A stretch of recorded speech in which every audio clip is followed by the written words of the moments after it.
I have some bad news for you. You are not going to get rich. It's hardly an optimistic message to start a video with, but it's something that a lot of people need to hear once in a while. Unfortunately, this is not what a lot of people want to hear, so there are enough people on the internet who want to tell you something else because they want to sell you a course. Of course, you know by now, everyone who claims that it's easy to earn a six-figure income by dropshipping, forex trading, and then selling you a course about it must be a scammer. But all of them do follow a consistent story. This is how it is, you can do it too, do the same as me, and then you can get rich. And when they tell you to follow their suggestions, and at some point they tell you to buy their course, you know it's fake. Of course, not everyone can see that it's a scam, so unfortunately, a lot of times this issue has to be addressed. And more should be done to address this issue. Instead, this video will be about internet gurus, more prominent on the internet, will have more following, seem to be more legit, and will are actually a personal finance celebrity. So it's time to learn how money works and not work with your money like a lot of prominent YouTubers suggest you to do. A lot of these finance YouTubers, they earn millions with their daily videos, so you can understand that they will not give you all their advice and then stop. And of course, I understand that a lot of people in their position would milk every single information as well. Of course, most of the finance advice can be posted on a paper, so they have to categorize their material. Their videos are usually personal experiences with their achievements, reactions, predictions, and inventing new lessons. So let's begin with the least problematic video, the response video. These videos are usually for entertainment, and you might learn something on the way as well. And I have no issues with it until they turn into predictions. You have to understand, financial predictions are incredibly difficult to make. Even for the top financial organizations who have staff with a PhD in quantitative analysis, they fail to routinely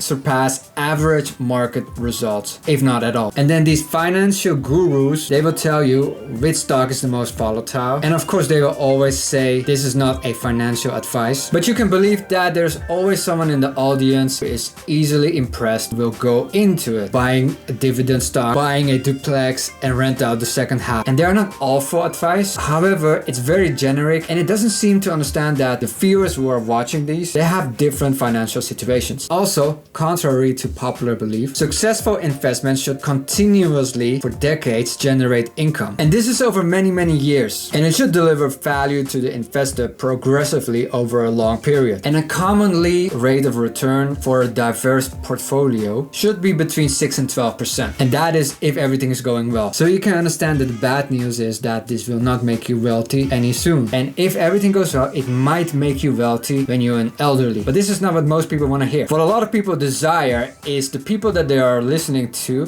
that those people will tell them how they got wealthy. And this brings us in the worst type of content. Personal accounts of their success. Everyone wants to hear a success story of someone who's an underdog, who got all these naysayers, and who told the doubters that they will become rich and they succeed. And a lot of the finance gurus have that. Graham Stephan did not attend university. Meet Kevin began with less than $1,000. Dave Ramsey went completely bankrupt. And none of the other gurus on the internet will tell you that they went to school, studied hard, went to college, and then became a doctor or an investment banker. And even if they did that, they would still not say that because it's not relatable to most of their audience. And you probably think you can replicate their success as well when they tell you how they did it and you can learn from it. And I'm not saying that they are lying. However, these are cases of survivorship bias. Because for every Dave, Graham, Kevin, there are hundreds, if not thousands of people who did not have the unfair advantages like they had, nor did they have the unique abilities and the location to be in their position right. And whether or not they do it on purpose, propagating that you should quit school, quit college, and do what they did, it doesn't work for most people. And the biggest issue that I have with these videos is that they justify all the materials with the choices that they made in their life. One of the most famous video of Meet Kevin is that he went from 0 to 5 million in real estate at the age of 27.